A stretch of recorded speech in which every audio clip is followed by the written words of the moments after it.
We're listening to Rodney Rogers Outdoors Radio, where we turn it upside down and look at the outside from the inside out. It's safe, it's legal, and we're having a blast. So put your shoes on, my friend, because we're going outdoors.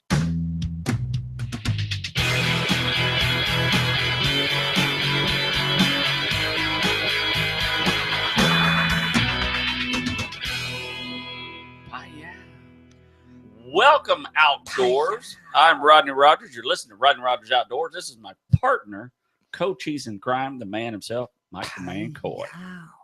I feel like when that intro starts last week, because we do this on Google Plus, Ustream Live, blah, blah, blah, blah, blah. Here and there. The thumbnail that it takes for the video, not exactly sure what point it takes that thumbnail. But last week I'm drinking my cup of coffee. You know, it's like, oh yeah, because we got like a few seconds before. Yeah, so I feel like the first minute we need to sit here and just go. Hey, let's start doing that. Maybe we'll snag it during that time. Let's totally do that. We're like, and we can talk like this, like, hey, good to see you. That called striking a pose. Strike a pose. Strike a pose. How you doing, Rodney? I am good, Mike. Welcome to Rodney Rogers Outdoors. We're here. This is our 1 hour vacation for the week. This is like, let's do it Tuesday. What round? Let's do it Tuesday. I like that. Hump Day Wednesday. This is let's do it Tuesday. Do it to it Tuesday. Do it to it Tuesday. We've officially made this Do It to It Tuesday. 1 hour vacation. I'm writing that down because I won't remember that in an hour. We'll have a T-shirt that says it. We've made like 8 million T-shirts so far. Tuesday. That's awesome. We're going to talk about a little bit of the top news tonight. We're just going to talk about a little bit of everything. We're going to talk about some cool stuff. I've been struggling a little bit, Rodney. Have you? What you struggling with? What we're doing here. Okay. What are we doing here? I'm going to try not to cry. Please. Then I cry, and then it's right here on video. It's a mess. Because we're always analyzing, number one, what we can do better. Yes. We talk about it all the time. We actually have business meetings and business dinners. We do. How can we at the Gnarly Bar? At the Gnarly Bar. How can we do this better? What do we? What the heck are we doing? Where are we going wrong? Because number one, it's interesting because this isn't live, so we are live. So if you're interested, call 262-345-7763. Ask us anything. Come on in, join, participate. But how to make this is a show about the outdoors, but how do you make a show about the outdoors interesting if you're not outdoors? Right. Because originally we started this going, hey, let's go do our shenanigans on the weekend, and we'll do this show midweek to talk about our shenanigans. Exactly. That's what this show really is right, and was designed for. What we did last weekend, talk about the video we shot. You're exactly right. That's why we started this, and what we're going to do next weekend. But it's been interesting to go, okay, why would people want to listen to that? Yeah, and to be watching the videos because there's some cool stuff going on. Which we do have videos. We do have videos. We're still trying to get in the groove, but that's why this show was created, to go, let's talk about what we did last week and what we're going to do next week, and just kind of tie it all together. Because I'm not on the video. I'm the behind the scenes guy. Right. This is my opportunity just to flat out embarrass you and go. How did he get to be part of this whole deal? So, anyways, how to make a show like this exciting? Because it's interesting because outdoorsmen like yourself are outdoors. And I think we have a great mix of the outdoors. Now, when I say we're outdoors, you can see my shirt right there, and you can get these, by the way, sooner or later on our website. We have videos, and a lot of people have been asking me, when you look on our videos, look on not the channels, but there's a tab there. How do we got them in section? Across the menu? Yeah, across the menu. Yeah, if you click on videos, now we've changed this a little bit. So this is a good point. I'm glad you brought this up. We have them what's it called when we have them? You're the tech guy. I'll jump on an alligator. Well, I started realizing we just do so much stuff, and sometimes it's so random. I'm trying to structure it so on the website it makes a little more sense. Okay. So we have our video podcast, which we do. For example, the redfish fishing, which one we did. We're also started our new series, Outside Opinions, which is fantastic. We got the next one coming up. We do, absolutely. So if you click, I'll show you all those different options of just our miscellaneous shenanigans. I think right now it says miscellaneous or miscellaneous mischief. I should say shenanigans, but that's just bloopers and just all the fun stuff. But you'll see 4 or 5 different categories on how this stuff falls into. Yes. Exactly. That's what I wanted to point out. So you can click over and find them. You don't have to go through 500 videos and dig out the I'm trying to make it. We are trying to make it so that from the Rodney Rogers website, you can literally explore and see everything. If we produced it, or you've talked about it, or we've engaged with it, that you can get to it from the website. Right. Our Facebook, your Twitter, your Instagram. I'm like running around cleaning up the pieces, just trying to put them in one place. While we're on that subject, here's what I try to do. I mean, if you see me, there are so many social platforms, it's out of hand. Yeah. And a lot of people will post on one, and then it will hit every single social platform in the realms. But I go to each one. This is a good point. Personally, I know, and try to attend each one, because I have a different audience on Twitter. I have a different audience on Periscope. I have a different audience on Facebook, and I have a different. I mean, so all these have different audiences, and I try to customize to each one of them. I mean, that's a good point, because you're right. A lot of people will post a sentence or a thought, and it automatically goes out to all those different. You don't do that. Right, exactly. There's some advantages to that, or I've trust me, I spend my days thinking about this when I probably should be working in my real job. And let's consider this our real job. Huh? Exactly. And but a lot of people do Facebook, but they don't do anything else. Right. Facebook and Twitter are the 2 main ones, but some people Instagram but don't do anything else. Right. So some people, you can get by with doing that and just kind of broadcast, so you catch anybody with whatever social media that they engage with, but you don't, because we've talked about it out up front, because a Twitter post is 140 characters or less. That's a different kind of conversation. Exactly. You can post on a Facebook page. Exactly. And Instagram picture. And there's some that I don't pay attention to. I just don't get the Twitter thing yet. I've been on it for a couple of years, maybe 2,000. Well, that explains why your last 120 Twitter posts just say, "Hello, is this on?" That's just working. Hello. Hey. Hello, Twitter people. You remember this? Is it Hello? You ever seen that movie? No. Hello. Is that the name of the movie? Lloyd, I don't think anybody's on this thing. It's No Time for Soldiers with Andy Griffith. He's in an airplane 30,000 feet in World War II, and he's screaming in the microphone because he's a country boy, don't know how to work. Oh, that's hilarious. But anyway, so I try to, and then we're on Instagram. Like I said, we have a different audience for each one, and I try to. Bottom line is this is a fickle beast. It's a fickle beast. Yes. And the fact of the matter is we encourage people from day one. We didn't want this just to be you and my thing. We wanted people to call in. That's why we want to do outside opinions and do product reviews with you. You engaging with what this is, whatever it is. Right. Is why we want to do this and why we continue. Let's take a minute and talk about outside opinions, because we have something else coming up. Outside opinions is basically how Mike and I was just sitting here brainstorming, and we want to do. I have done. If I wrote down everything I've done in my life, and it's only because I have ADD. I've done a lot of stuff, and I've bought a lot of products. I've tested a lot of products, and there's still so much more to go. I feel like I can't get enough of it. So Mike and I sat here and brainstormed, and said afford That's right. to buy everything there is, and it wouldn't do anyone justice if we did it an opinion on something that we just bought. It's brand new. Yeah. We barely owned it, so it's not fair for us to shoot an opinion on it.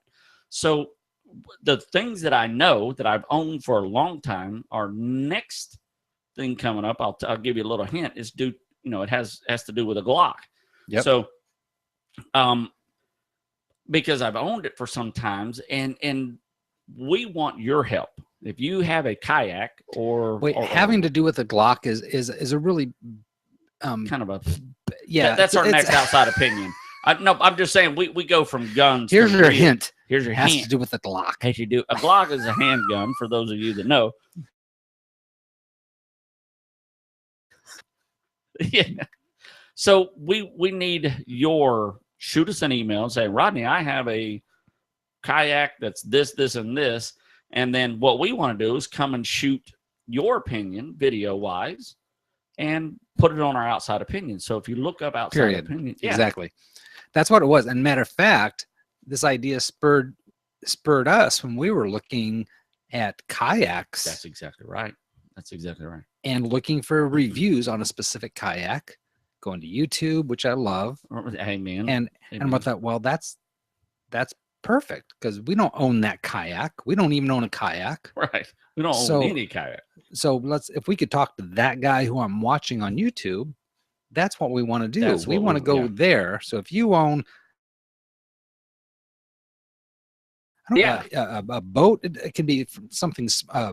Our first one we did was on the line $10 line. How much are those? $12? Yeah, 10 or 12. Yeah, $12. $12 line cutters. Yeah. So I don't care what it is. We want to go. We want you to be part of our video. We're going to shoot a podcast, and we're going to have a blast. Yeah. Shooting. We'll make a video out of it and put it on the YouTube channel. Outside opinions. We want some outside opinions on the gear you own because we're not going to buy it all. We're not. Exactly. We can't afford it all. Yeah, it'd be silly. The $12 ring, that's pretty much our budget right there. Because it's the real. It's we just blew it right there. So if you have something $13 or more, we want you in our video. That's right. We lost our. But this budget. thing is, I think this is going to be a huge part of our next 12 months. Yes, I really do. Yes. I would love for somebody to be the first person to go, hey, I want you to come review my whatever it is. Yeah. Think outside ATV, my whatever. Bicycle. Yeah, exactly. I want a trail bike. If you have a trail bike and you're a trail bike rider and you go, hey, man, I've got this is what I do. Let's review it because have you really been wanting a trail bike? I have, bro. I was that guy in high school. I want to be that guy again. I love trail riding. Dude, I told you, ADDDD, DDDDD. So, anyways, it's the people. So I've been thinking a lot about what we're doing. You know what makes this interesting. How people, because we want people to engage. Yeah, and. Was in a real job today. I saw an email and somebody had on there the signature you put at the bottom. It was a quote from Chris Christopherson. Oh, I don't know if this is a song or just something he said. I love Chris Christopherson. I love this. Why me, Lord? What did I ever do? No, that's not. It wasn't. It was. It's the only song I know. I like it. It said, "Tell the truth, sing with passion, work with laughter, love with heart." Because that's all that matters in the end. Yeah. Amen. And that's what we plan on doing. So here we are. So, having said all that. So what are we talking about? Wow. Timer's going. Things are going. What's going on? Just went on our top we're stories. off our soapbox top now. Stories. I know. Let's move on to top stories. Are we on Rodney. top stories? Mike? Are there top stories? What's going on? Let me just shoot this one at you. My top stories. Oh, you know what? Scratch this. Let's talk about alligators. The two people have been attacked in the last 2 or 3 weeks. I don't know if you heard the 62-year-old man that swims every day in the Blue Springs. They found him dead and floating. Yeah. They found a 9-foot alligator within, a few feet of his body. So they know that it was a gator or not? Well, I just read tonight that they found bites conducive of an alligator bite. They don't know it was an alligator. It says the swimmer at Blue Springs had wounds consistent with an alligator attack. Now, though, you hit it on the head. The Real Radio was talking about it this morning. I mean, I would consider it like no arm. Right. I mean, what's a wound consistent with an alligator attack? That's I'm kind of wish-washy here. You know me. I love alligators. I do hunt alligators. It's not because I hate alligators. It's because if you're watching our show, you know the hunting theory. I don't have to go into this. I hunt them because I hate them. Because I shoot an alligator. Here's my thing. I was on Real Radio was talking about this morning. God, my hands are like 3D to me. I was like, what the heck? Shake you to listen to me, Mike. I'm listening. Trust me. You don't. So Real Radio was talking about this morning. I was trying to get on, and they were asking,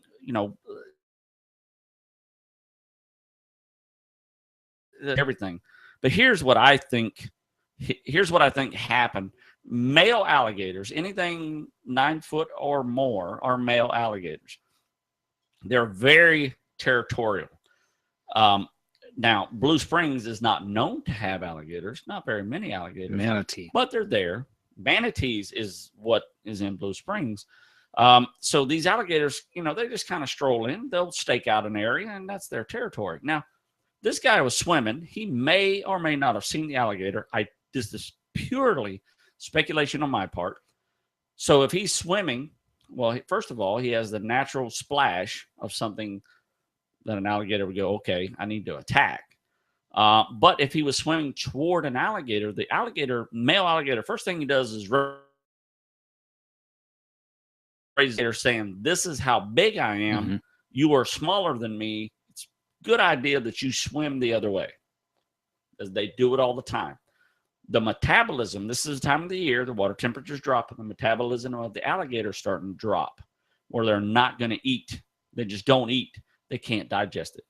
It's not hot, warm enough. So my strict opinion is that he may have been attacked, but not attacked in a sense that we're talking. The alligator may have just thrashed a bit. They didn't know right away that he was killed by the alligator. When was this? This was day before yesterday. Trying to think of, it was either yesterday or day before yesterday. Wow. So it was over the weekend. 62 years. He swims in the same place. Said that no one saw the attack, but they did find the body with an alligator close to it. So they pulled up a 12-foot alligator, conducive of, hey, I'm a 12-foot alligator. This is my territory. You're in it. So I don't think this was an attack to say, and he could have drowned. They said, well, he was a healthy man. Well, you know what? I was 42 years old. I had the best shape of my life. I have a heart attack. Everybody's healthy. You don't know what's going on inside. This may have been the one trip, where he wasn't so healthy. Yeah, absolutely. Being on the surface, I have watched alligators during the wintertime walk up, chew on a dead animal, but couldn't eat it because they know they have no room for it. They can't digest. Their stomachs are full. They're bloated. This was almost a 12-foot alligator. Bloated. I looked at his stomach. He was so bloated. He probably had more food in him than he could handle. I was there last night trying to eat pizza. Same feeling. Like, I can't. Same feeling. I do that with, take another bite. Pistachios. I'm the guy. So I just don't think it was absolutely. So that was in Blue Springs? I think it was in Blue Springs. I think it's a raw deal for the alligator.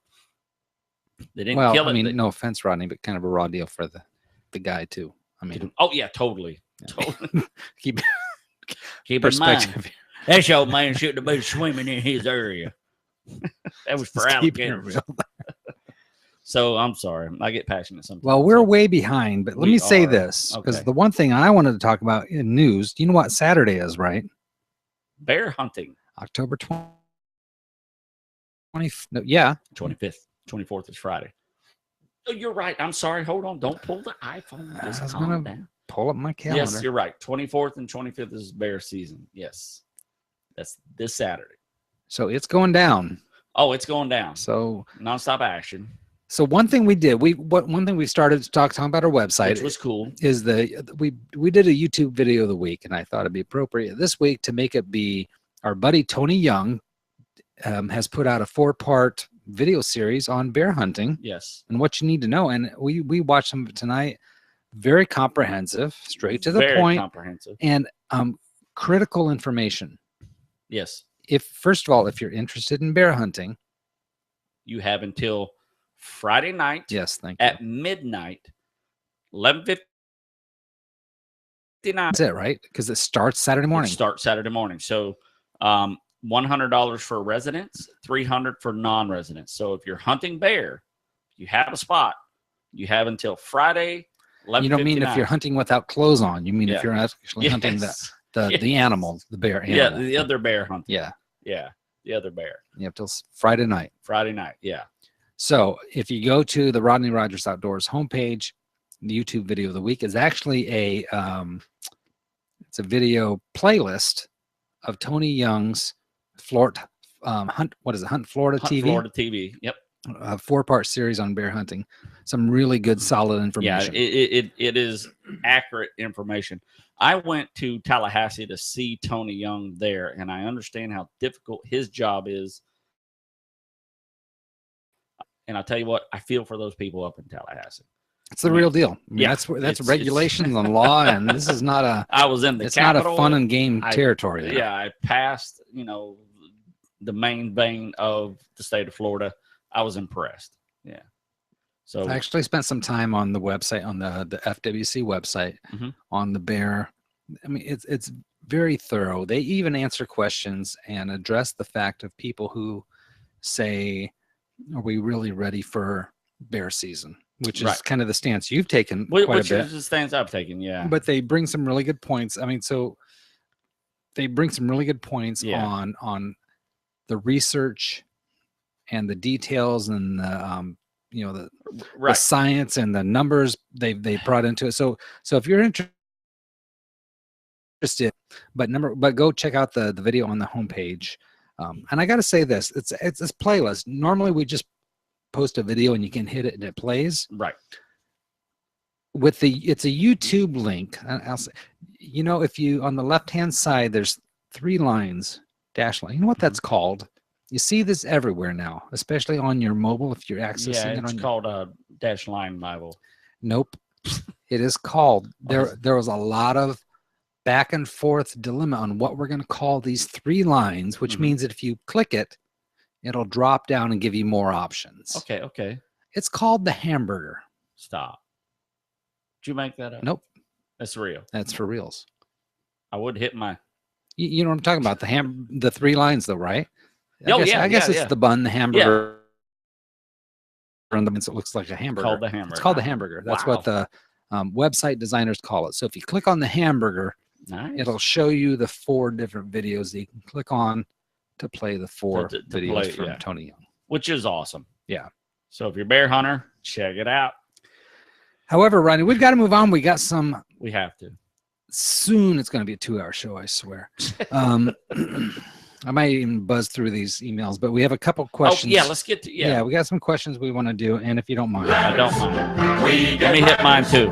We get stacks and stacks of Yours is not working very well. Silence. Okay, here we go. Got some bass fishing questions. Debbie from Lake Wales, Florida, Rodney wants to know, I'm going to be fishing on Okeechobee, buying shiners from Okeechobee headquarters. I don't know what that is.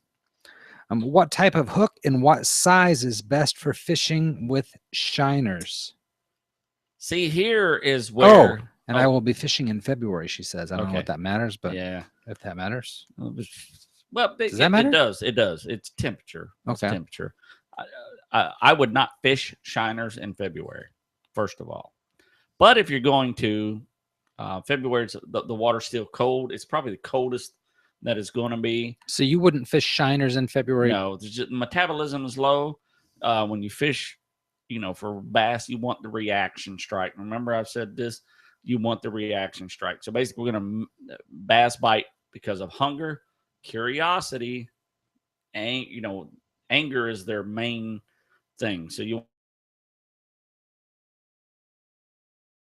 want to. I would fish with artificial baits, rattle traps. Okay. Something a little faster, something a little shaky. Aren't shiners artificial bait? No, they are live fish. Oh, actually, okay, I gotcha. I gotcha. That's the actual fish. Okay. Yeah, shiner is a fish. It's their natural forage. Okay. It's not as successful as artificial bait at that time of the year, but if you're going to do it, use a 6/0 game hook. There's a shiner game hook. Basically, it's designed for shiners. Yeah, and it's a 6/0. Okay. You can't get too big. You can use a 7/0. That's not a problem. I usually use a 6/0. Shake shot game hook. But use artificial. I mean, if you're an artificial person, that's artificial time of the year. Okay. Rattle traps are definitely number one. Solid answer. Mike from Lake of the Ozarks. I have a Bass Pro Carbon Light spinning reel, Rodney. Mm-hmm. It twists every kind of line I put on it. Exclamation point, exclamation. I always have trouble with that word. Exclamation. Exclamation. 3 times, times 3. I'm going to name my next kid Exclamation. Exclamation. I won't be able to call them, though. Yeah, you'll have trouble. Just call him Exy. Carbon light spinning reel. It is a gift. I would love to fix the problem. Please help. Any ideas?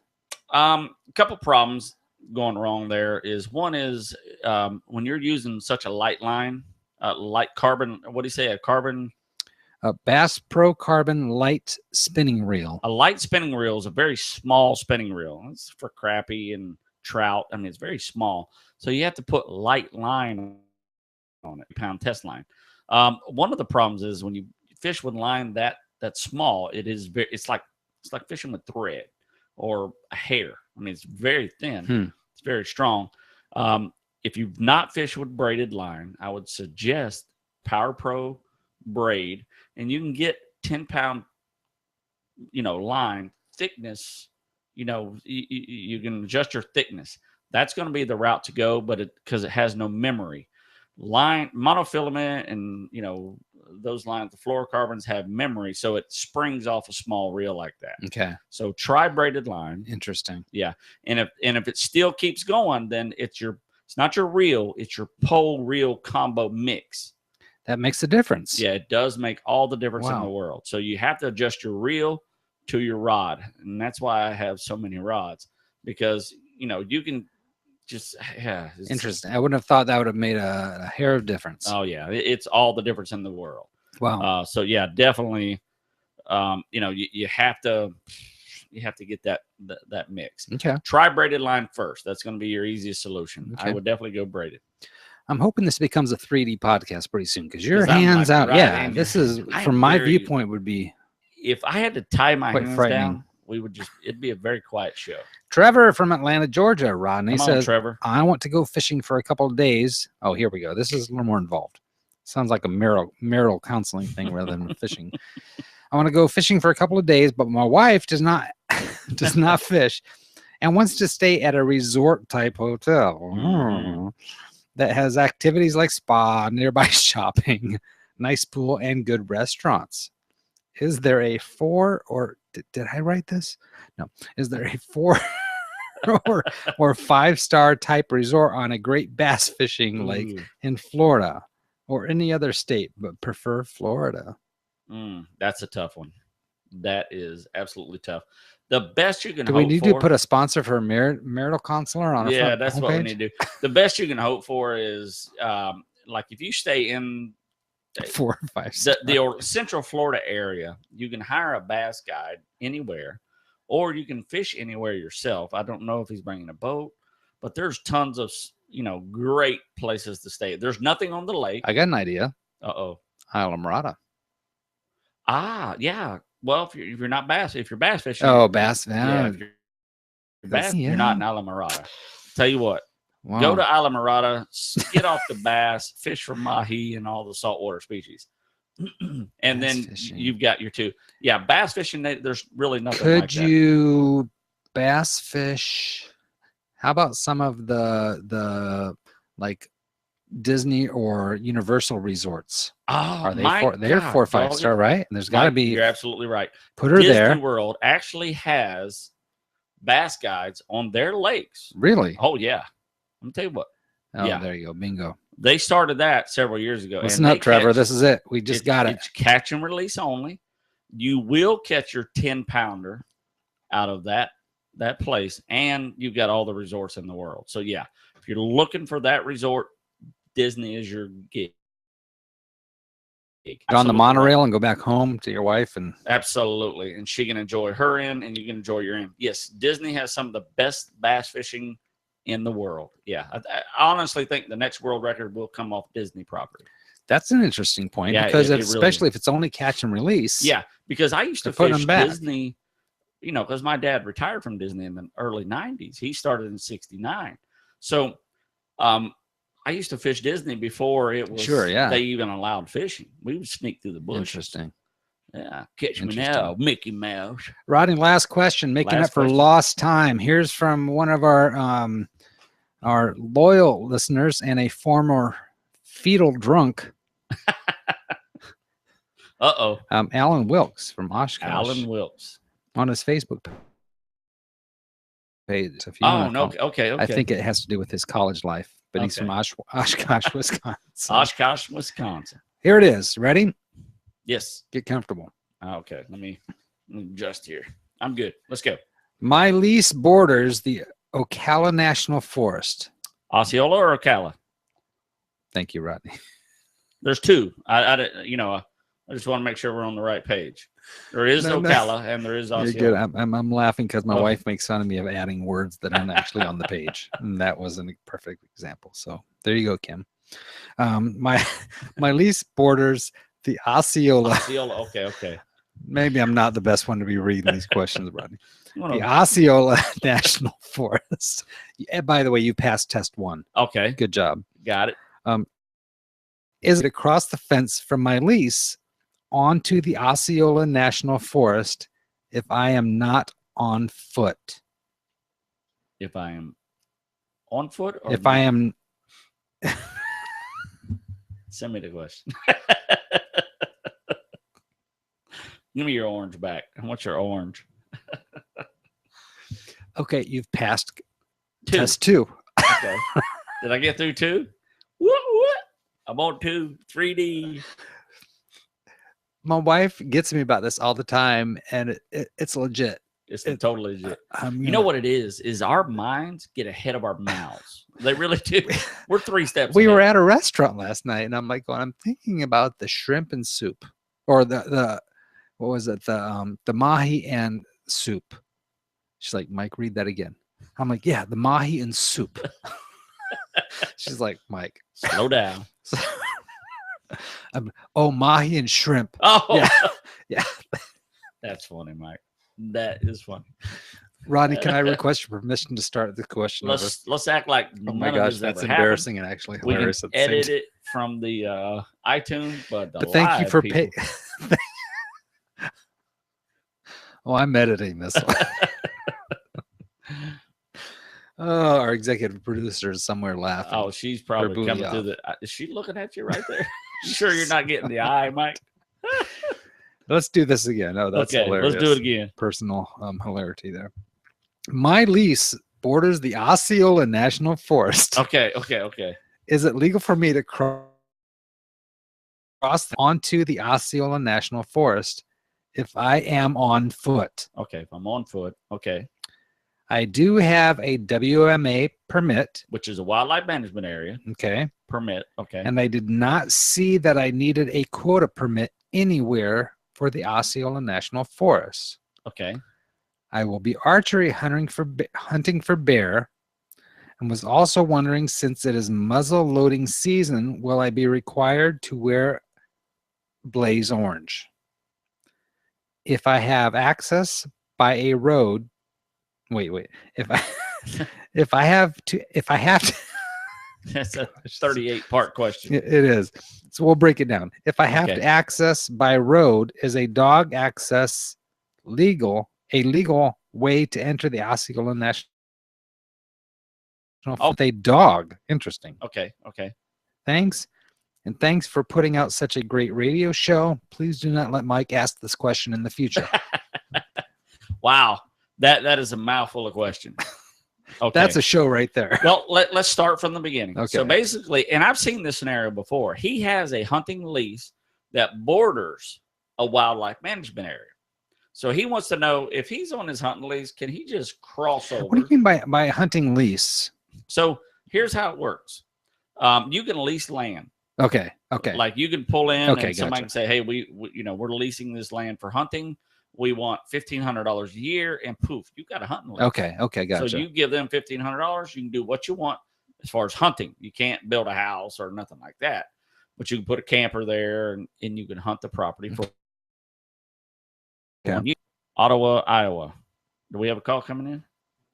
I hope so. Yep, we do. Crap.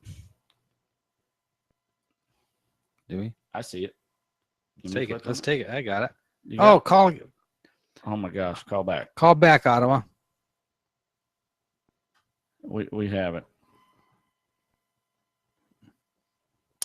So if you're listening, call back. So your lease borders the public property. Now, he's wanting to know, can he just go from his lease to that property? Yes, you can, if that wildlife management area does not have a check-in station. Oh, interesting. Yeah. Check-in station. They want to know that they have their hunters on the property. Okay. How many hunters they have. So you may have to go to the check-in station, check in, and then go back to where you were going to enter that property. If you were calling from Iowa, call back. Yeah, please call back. That was totally my fault. Yeah, definitely. I was on a different screen and I shouldn't have been, so I apologize. Please call back. Yeah, so yes, you can hunt, you can enter, but you have to check in. Some of them have cards that you fill out, and some of them you don't fill out anything.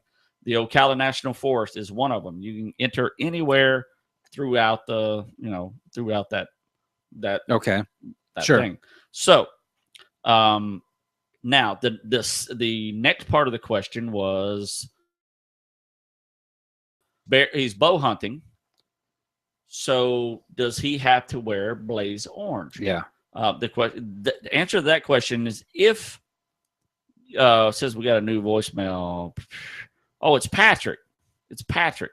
Hey, Rodney, Patrick here was calling Lafayette. Okay, yeah. Oh man, Patrick, if you're listening, give us a call back. Oh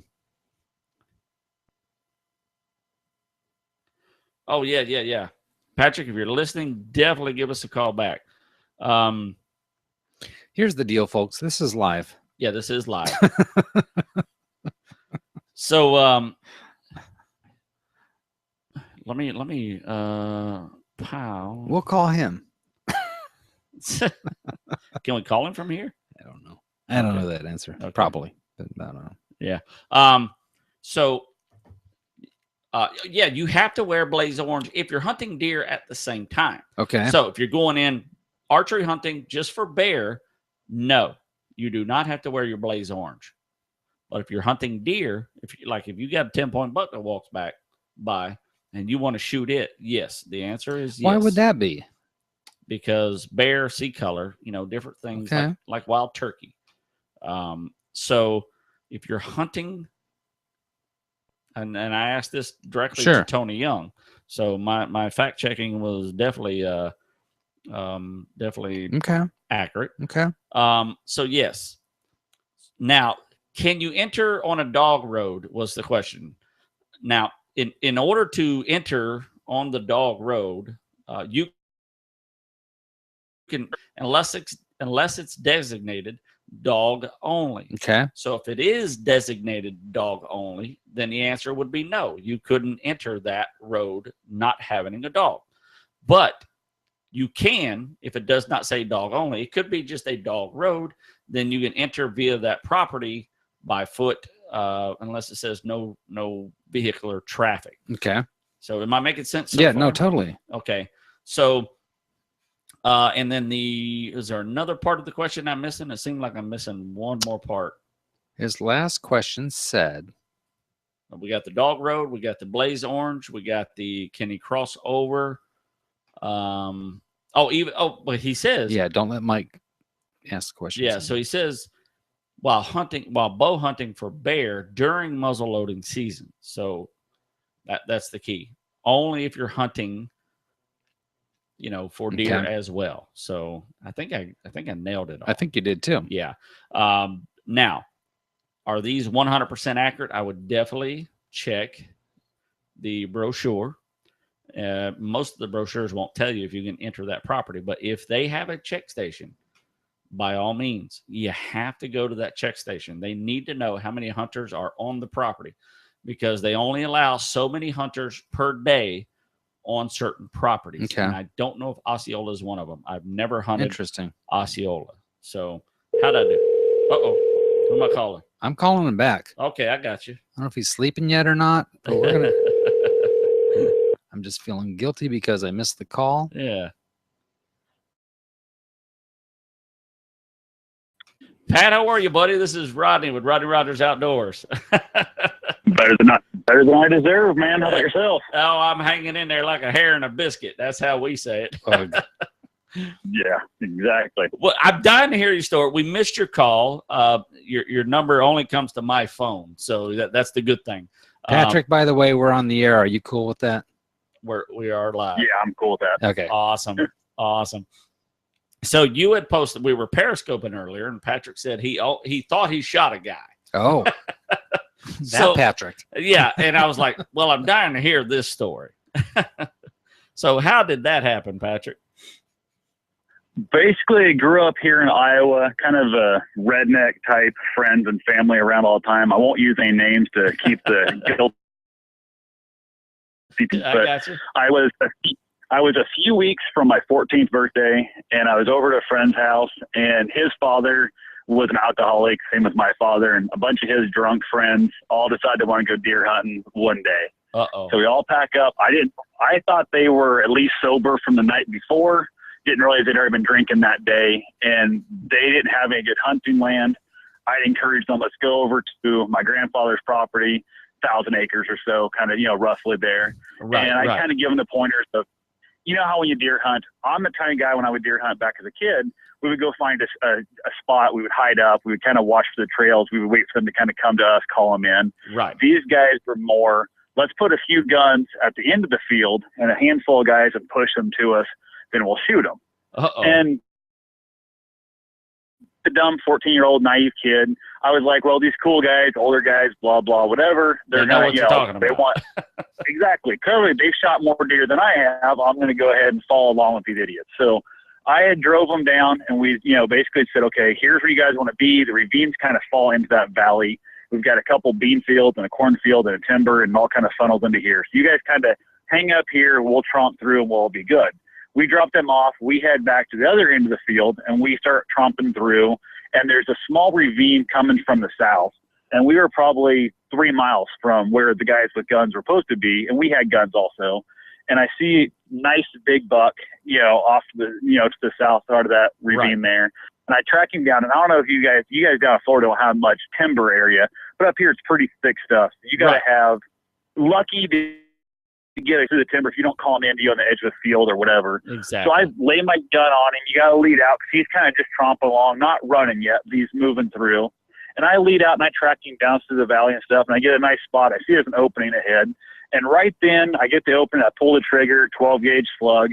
It goes off and my eye stops following the deer for some reason. My eye stays focused like virtually right where I pull the trigger. And I don't know what's going on.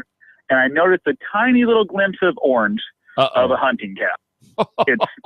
It's dead straight behind where that deer was I just pulled the trigger at. And I hear the deer kind of run off and stuff. And it was about 16 months, I think, before I heard the man make a sound. It was probably a few seconds. But you know how if you've ever been in a situation, as you're evacuating your bowels, it takes a little longer to process. Hands up and he goes, I think you got him. And it was one of the dumb drunk friends of my buddy's father. Holy moly. 3 miles from where he's supposed to be.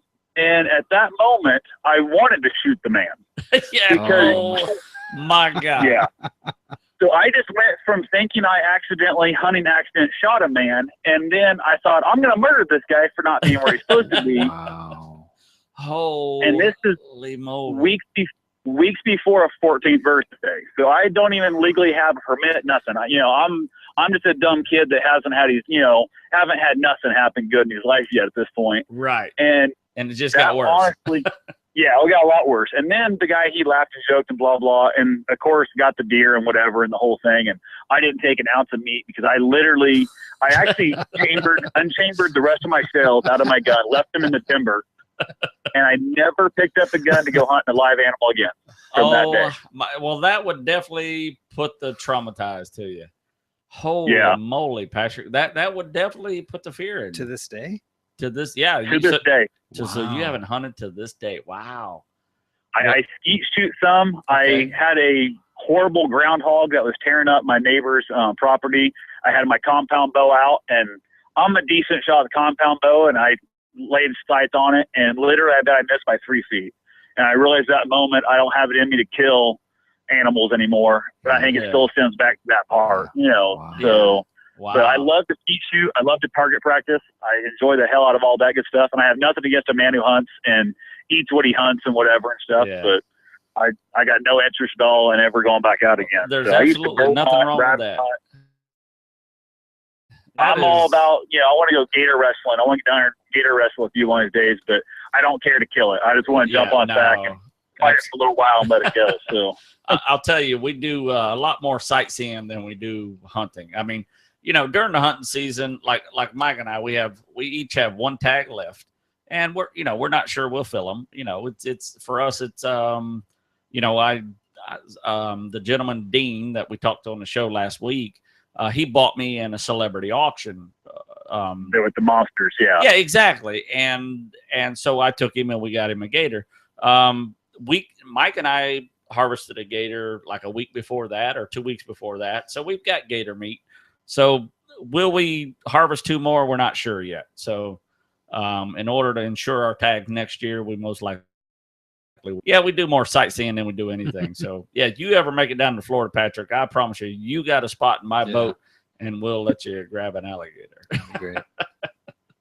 I'm big on the harvesting, like you guys say, because the alligators are a nuisance to you. Just like up here, deer are a nuisance to us. Because if we didn't hunt them, we'd be hitting them with our cars constantly and they'd be destroying our crops and all that. So wow.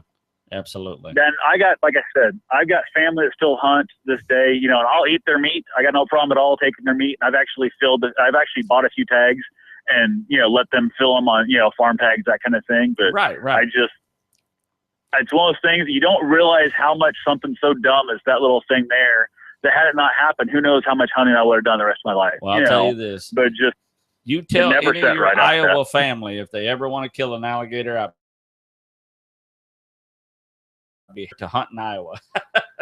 Well, what's interesting is that age, that is totally the impressionable age. And things that happen at that point in your life formulate, some of your thought processes for the rest of your life. And I'd been hunting rabbits, squirrels from a young age, bird hunting, to the point as a little boy I was too young to actually carry the shotgun. I couldn't hold the shotgun up and walk while rabbit hunting. My father would carry the gun for me. We'd get to where the dogs would be chasing the rabbits around, and then he'd hand me the gun. I'd stand there, wait for the dogs to bring the rabbits back around to us, and I'd shoot the rabbits. We'd go to the next spot. And I literally was too young to carry the gun, but I was old enough to shoot it. That's right. That's amazing. That's amazing. It's rather interesting on those situations. So, and the funny part was, I bet it was probably 10 years before I told a soul about that story. I believe that. Yeah. I tell the guy, I didn't find buddy, and it was actually my ex-wife, now wife at the time. I think I told the story to you first, so that's it was one of those interesting situations you don't realize it's going to change your life forever. So that's exactly right.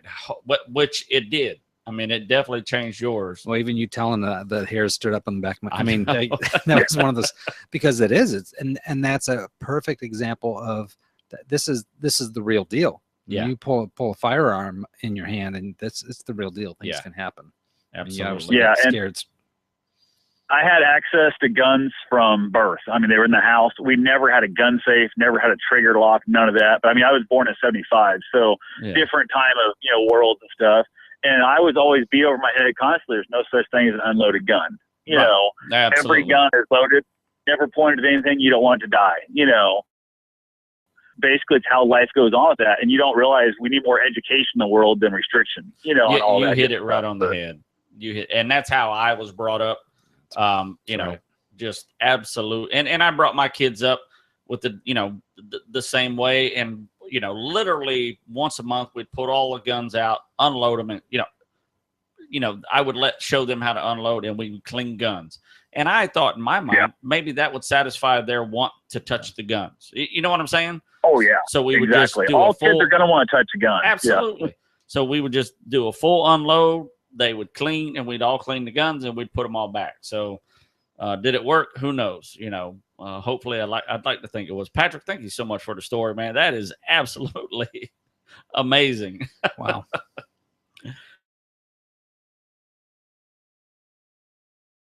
Patrick, we're going to follow you on YouTube as well. Actually, we already did. So, yep. Appreciate it, buddy. Thank you, sir. Have yourself a good one. All right, buddy. You too. Man, Mike, that would definitely scare me to death. Those are some very. I can totally relate to his story when he told that. Oh yeah. I can't imagine. Yeah. Especially at that age, you would go into hiding. Yeah. Yeah. For 10 years. Yeah. You know the best part? The drunk guy goes, "Hey, I think you got him." The bullet just flew by his head, and he goes, "I think you got him." Oh my God! There's so many sides to that story. You know, I mean, so many takeaways, but the biggest takeaway is it's serious stuff. I mean, because he reacted that way because he realized I could have killed somebody. Yeah. I totally could have killed someone right there. Well, he said, it could change your life. Well, in fact, did change it. It did change his life. He never hunted again. It could have changed it a lot more drastically and for the worse. Absolutely. So, yeah, that's amazing. Wow, what a story. That's a good takeaway, though. So, what a story. Yeah, thanks, Patrick, for calling. Yeah, and definitely. Us call you that's back. Awesome. I'm glad we were able to get him back because I was dying to hear the story because we were on Periscope, which you can follow us on Periscope at Rodney Rogers Outdoors. What are the odds that we're on that social platform? Yeah. And he was telling it. He goes, "Dude, I got to tell you the time, blah, blah, blah." And I said, "Dude, call in." Wow. So I'm glad you did. Thank you so much, Patrick. I meant to ask him about, I don't want to say it because I'm sure it's him standing on a, I won't say it. Okay.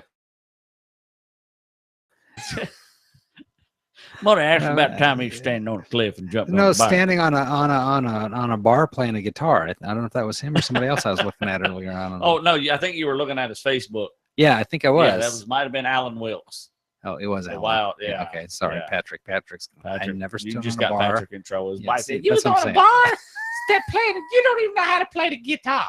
No, it was Dave Sanchez. That's Sanchez. So yeah, man, Mike, we're a good story, man. How do we do this? I don't know. It happens every week. It happens. So every time the topic of the show is how do you hunt? Right. There's not going to be a topic. No. Because it's going to get so involved with everything else. You know what I was thinking on the way here, our topics usually get run super short. It's just not going to cut it much more. Yeah. We're running to the end of an hour show.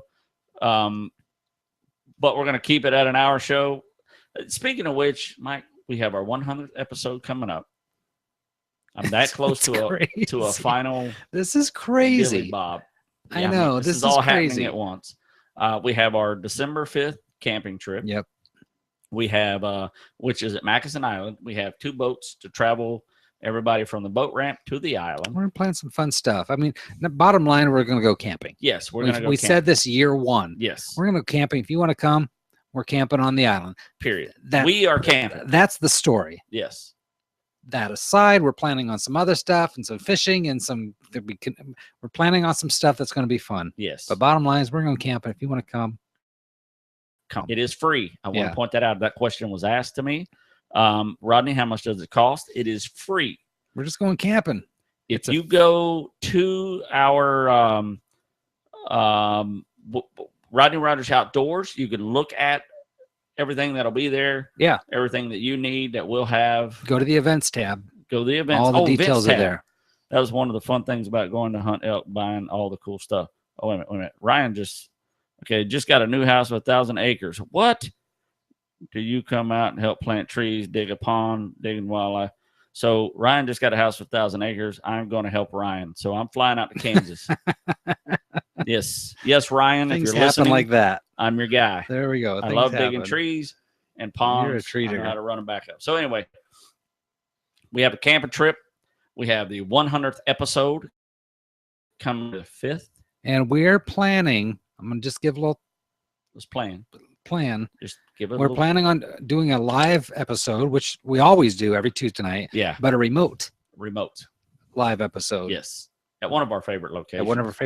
So it's going to be something different and probably not who knows? I don't know. It will be a 2-hour show. We've already ascertained that. Yeah, it will be a 2-hour show. We're just going to roll tape and have a blast. Just have a blast. So we'd love to have you out there. Once he just said awesome. So yeah, Ryan, let me know times. We'll get all that together. I will book my flight way in advance and I will be out there. So Mike, here we are, man. Always. Find us on RodneyRogersOutdoors.com. Start there. Rodney Rogers Outdoors on Facebook. Rodney Rogers Outdoors Periscope and Instagram. Find us on Instagram. Follow us. Remember, our outside opinions. We want you involved. We want you to be a part of it. If you have, actually, man, that'd be great for both of us to go see Ryan. Email us, call us, so we can go see Ryan. Yeah, and do this whole video tree thing. Oh, that'd be cool. Yeah, Mike, imagine if we were in Kansas, Maine, and then Colorado for elk. Let's do it. I mean, we could be going places. We might be somebody one day. Did you hear about the billfish fisherman, Rodney? No, tell me. He was out in the ocean when his boat sank, and he was lucky enough to make it to a deserted island where he had to survive on what he could find. But when the Coast Guard eventually found him, they noticed there was a fire pit with a California condor feathers all around it. He went over to the fisherman and said, it's illegal to kill a California condor. So if things weren't bad enough for you, I've got to arrest you. The fisherman threw a big fit and saying, if I hadn't killed that thing, I would have starved to death. Well, he eventually calmed down, accepted his fate. And out of curiosity, the Coast Guard asked him, hey, you know what? Probably being one of the only few people who's ever actually eaten a condor. Yeah. What did it taste like? And the fisherman said, well, it's a mix between a snowy owl and a bald eagle. Where's my... I don't know. Do it to it Tuesday. Do it Tuesday. Do it Mike. to it Tuesday. May your cookie always be slightly too large for the glass inside you're trying to fit it in, or something like that. Something said somebody in the thing. You got things up your thing. As long as your thing is in place. Do it to it Tuesday, right? Do it to it Tuesday. That's our new thing, man. I like it. I'll get you a t-shirt. I'll hook you up. We got a lot of t-shirts and we got priorities, mate. We got to get these t-shirts done up.